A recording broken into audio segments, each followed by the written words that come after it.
Yun, Justin, congrats sa award. Thank you po. Ano yung feeling na, of course, coming sa Lasal and having Don as your mentor ngayon, ikaw na yung among Asia's best liberos this time season?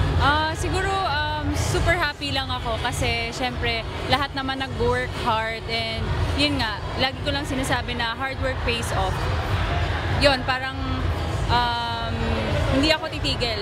Even if nakuha ko na yon, I'll do more. I'll be better. Yan po. Ano tinawag yung pangalan mo?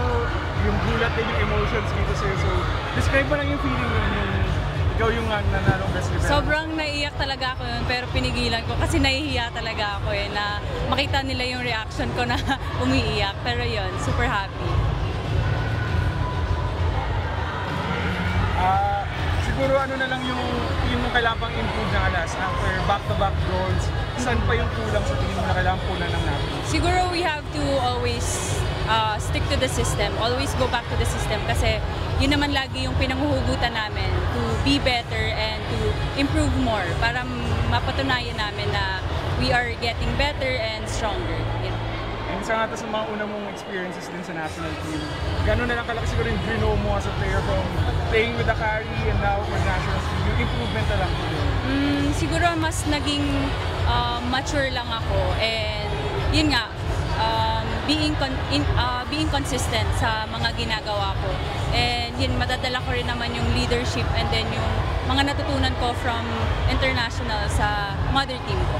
And nasa lang siguro, anong in-advise lang ni Don sa'yo throughout yung national team stints?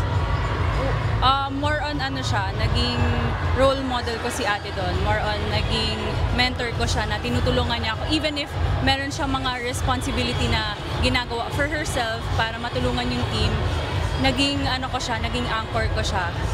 Yan, naging ate talaga siya for me. Yan po. Just after taking back-to-back bronzes dito sa SEA League, gaano lang kayo ka-confident na pagdating sa SEA Games naman, matatapos na yung matagal na drought ng Pilipinas dun sa SEA Games for medal?